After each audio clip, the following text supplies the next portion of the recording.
ពលយ៉ាងតែគ្មានពេលសោកតនបញ្ជាចិនប្រាំបងឲ្យដឹងបានត្រឹមមើលមុខនេះពុំងាយអូនរំពឹងថាច្បាស់ជាប្រលឹងដឹងហើយយល់ដល់ចិនដាអូនប្រស្នួនកុំប្រងើល្មមយល់អស់ហើយណាថ្លៃបើមិនចាំចិនស្នេហ៍សោះតែអានិនស្រីគង់ថាព្រោះសំដីមិនគិនរាត្រីគេងមិនលួងនឹកភ្នែកដល់គប់មិន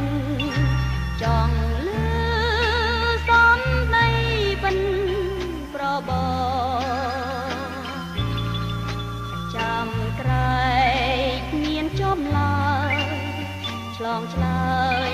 ក្តីស្នេហ៍ស្ងល់ឆាប់ប្រាំមកនួនឡង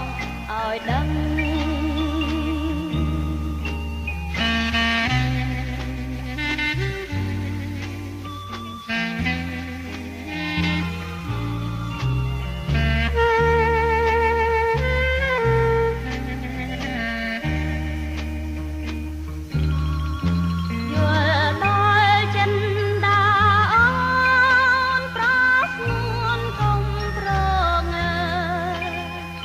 ល្មមយល់អស់ហើយណាថ្លៃបើមិនចាំចិនស្នេហ៍សំតែអានិនស្រីទងថា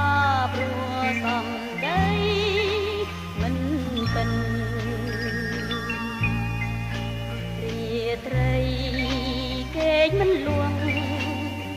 នឹកភ្នែកដល់ក៏មិនចង់លឺសំដីពិនប្របចាំក្រែងមានចំឡើយឆ្លងឆ្លើយក្តីស្នេហ៍ស្ងល់ឆាប់ប្រាំ